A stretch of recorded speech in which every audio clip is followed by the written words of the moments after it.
2 Pétros, 2 Pierre en français. Chapitre 2. Mais il y a eu aussi de faux prophètes parmi le peuple, comme il y aura aussi parmi vous de faux docteurs, qui introduiront secrètement des sectes de perdition, reniant le Seigneur qui les a achetés et amenant sur eux-mêmes une perdition soudaine. Et beaucoup suivront leur perdition, et à cause d'eux, la voix de la vérité sera blasphémée. Et, par cupidité, ils trafiqueront de vous au moyen de paroles trompeuses, eux dont le jugement depuis longtemps n'est pas inactif et dont la destruction ne sommeille pas.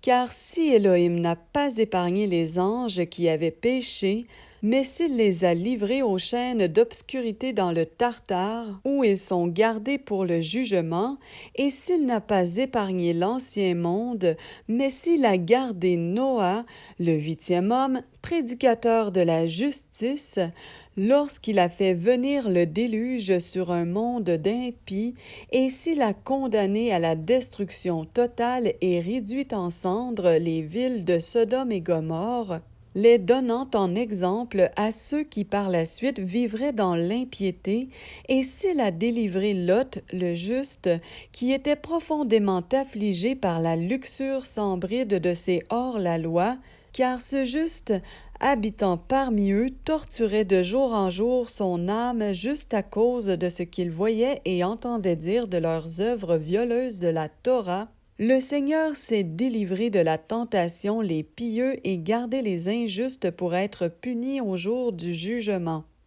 Mais principalement ceux qui vont après la chair dans un désir d'impureté et qui méprisent la seigneurie. Audacieux, arrogants, ils ne craignent pas de blasphémer les gloires, alors que les anges, qui sont plus grands en force et en puissance, ne prononcent pas contre elles de jugement blasphématoire devant le Seigneur. Mais eux, semblables à des bêtes dépourvues de raison, gouvernés par les instincts naturels, nés pour la capture et la corruption, parlant d'une manière blasphématoire de ce qu'ils ignorent, ils seront corrompus par leur propre corruption. Ils recevront la récompense de l'injustice. Ils estiment le plaisir d'une vie de luxe en plein jour. Ce sont des taches et des souillures. Ils vivent dans le luxe et dans leur propre tromperie quand ils font des festins somptueux avec vous. Ayant les yeux pleins d'adultère et, incapables d'arrêter de pécher, ils attrapent avec un appât les âmes instables. Ils ont le cœur exercé à la cupidité, ce sont des enfants de malédiction. Après avoir abandonné la voie droite, ils se sont égarés en suivant la voie de Balaam de Béor, qui a aimé le salaire de l'injustice, mais il a reçu une réprimande pour sa transgression. Une ânesse sans la faculté de la parole, émettant un son avec une voix humaine, a empêché la folie du prophète. Ce sont des sources sans eau, des nuées agitées par un tourbillon de vent, l'obscurité de la ténèbre leur est réservée pour l'éternité. Car en émettant des sons enflés et dépourvus de vérité et de convenance, ils attrapent avec un appât, par les désirs de la chair et par la luxure sans bride, ceux qui ont vraiment échappé aux gens qui tournent en rond dans l'égarement.